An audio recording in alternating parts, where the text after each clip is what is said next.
गुजरांवाला में होने वाले पीडीएम के पहले जलसे में बिलावल भुट्टो जरदारी की तकरीर में बहुत से बारीक पहलू थे जिनका बारीक बीनी से ही जायज़ा लिया जाना चाहिए। मिसाल के तौर पर बिलावल ने अपनी पूरी तकरीर में एक बार भी हुकूमत के खात्मे का मुतालबा नहीं किया। बिलावल ने अपनी पूरी तकरीर में एक बार भी नए इंतखाबात का मुतालबा नहीं किया, जिससे अंदाज़ा होता है कि पीपल्स पार्टी हुकूमत के ख़िलाफ़ जलसे में तो शरीक है, लेकिन अपनी सिंध हुकूमत को गनीमत समझते हुए नए इंतखाबात नहीं चाहती। यानी पीपल्स पार्टी नून लीग और मौलाना फजलुर रहमान की जिद्दोजहद से इत्तफाक नहीं करती। बिलावल भुट्टो ने अपनी तकरीर में 6 मरतबा पाकिस्तानी इस्टेब्लिशमेंट को कहीं वाज़ेह तौर पर तो कहीं ढके लफ्ज़ों में तनकीद का निशाना बनाया। सबसे पहले तो बिलावल ने साबिक army chief general Pervez Musharraf के बारे में नहायत सख्त अल्फाज इस्तेमाल किए और इन्हें सर्टिफाइड गद्दार करार दिया। बिलावल ने क्या कहा जरा सुनिए। मैं पूछता हूं कि क्या वो बघोरा सर्टिफाइड गद्दार कातिल मुशर्रफ ने बहरान नहीं छोड़ा था? बिलावल ने इमरान खान और इनके साथियों को करप्ट करार देते हुए पापा जॉन्स का जिक्र किया और जनरल आसिम सलीम बाजवा पर खुलकर तनकीद की। कोई पापा जॉन्स पिज्जा से अरबपति बनता है, उनके अपने दोस्तों के नाम पनामा में है, मगर कोई पूछने वाला नहीं। चीनी में करप्शन, आटा में करप्शन, दवाइयों में करप्शन, पेट्रोल में करप्शन, यहाँ तक के दरख्तों में भी करप्शन। आगे चलकर बिलावल ने जर्नैलों के एहतसाब का मुतालिबा किया और इन्हें कहा कि आसिफ जरदारी का एहतसाब करना है तो जर्नैलों और जजों का भी हिसाब करना होगा। उन्होंने क्या कहा ये भी सुन लीजिए। करप्शन का खात्मा के लिए अगर कोई इल्जाम है तो जरूर आप साबिक सदर का भी इन्वेस्टिगेशन करें, साबिक वजीर आजम का भी इन्वेस्टिगेशन करें, लेकिन साथ साथ अगर किसी जनरल पे, किसी जज पे करप्शन पे इल्जाम है तो उनको भी इन्वेस्टिगेट करना पड़ेगा, उनको भी जेल में डालना पड़ेगा, तभी हमें इंसाफ मिलेगा, तभी हम इस मुल्क से करप्शन का नासूर को खत्म कर देंगे। अपनी तकरीर में बिलावल भुट्टो ने एक जगह पर फौज पर तनकीद करने के लिए खलाई मखलूक का लफ्ज़ इस्तेमाल किया और कहा कि पंजाब के वसीम अकरम का फैसला जादूगरनी ने किया या खलाई मखलूक ने। पाकिस्तान का सबसे बड़ा सूबा पंजाब पे अफसोस होता है कि यहाँ माशाल्लाह वसीम अकरम प्लस की हुकूमत है।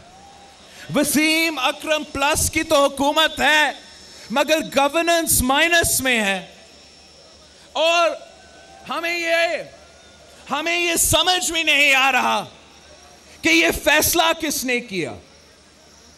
पंजाब का वजीर आला का फैसला किसने किया? क्या किसी जादूगरनी ने किया या खलाए मखलूक ने किया? इतना तो हमें पता है, इतना तो तय है, ये तो तय है कि आवाम से पूछा तक नहीं। बिलावल भुट्टो ने 5वीं मरतबा नाम लिए बगैर इशारतन ताकतवर हलकों को निशाना बनाया और कहा आज अदलिया भी ताकतवर अदारों के दबाव में है और मुस्तकबिल के चीफ जस्टिस पेशियां भुगत रहे हैं। अदालत जो इंसाफ का इदारा है, अवाम का हुकूक का तहफ़्फ़ुज़ करने वाला अदारा है, आज अदालत खुद दबाव में है। ये आजाद अदलिया के मुंह पे तमाचा है कि the chief justice in waiting justice Qazi Faez Isa और उसकी बीवी पेशियां भुगत रहे हैं। अपनी तकरीर में 6ठी और आखिरी मरतबा इमरान खान को तनकीद का निशाना बनाने के लिए फौज पर तंज किया और कहा कि सिलेक्टेड इमरान खान तुम कठपुतली हो, शर्म से डूब मरो।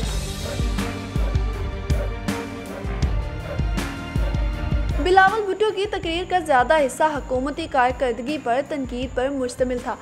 बिलावल ने अपनी माजी की हुकूमत की तारीफ करते हुए अपनी कारकर्दगी की खुद ही तारीफ की।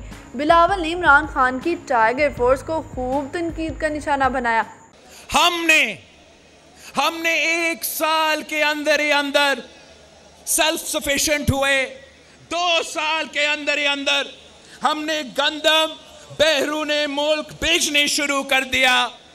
हमने गंदम की सपोर्ट प्राइस को 400 फीमन से लेके 1200 फीमन तक पहुंचा दिया था। तब भी मुआशी बदहाली थी, तब भी महंगाई था। आपको इस साकदार साहब का स्टेटमेंट याद होगा कि खजाने खाली है। 2009 का फाइनेंशियल रिसेशन, 2 सैलाब, IMF तब भी था, मगर हमने अवाम को लावारिस नहीं छोड़ा। हमने गरीब तरीन औरतों के लिए इनकलाबी बेनजीर इनकम सपोर्ट प्रोग्राम शुरू किया था। महंगाई है तो टाइगर फोर्स, लोकस है तो टाइगर फोर्स, कोविड है सो टाइगर फोर्स। ये है इमरान खान का हल आपके मसाइल के लिए। बिलावल ने कहा, सिलेक्टेड को हमारे पेज पर आना पड़ेगा वरना जाना पड़ेगा।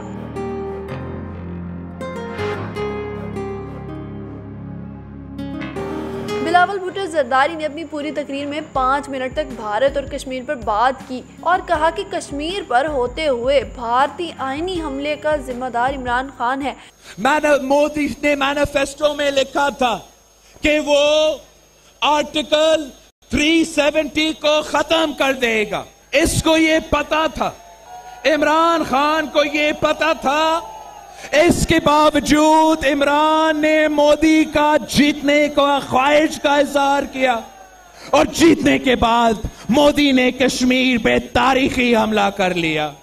बिलावल भुट्टो की तकरीर का अगर खुलासा किया जाए तो यह हुकूमत की कारकर्दगी के खिलाफ चार्जशीट थी और कहीं कहीं फौज को निशाना बनाकर नवाज शरीफ को खुश करने की कोशिश। इसके अलावा इस तकरीर में कुछ नहीं था।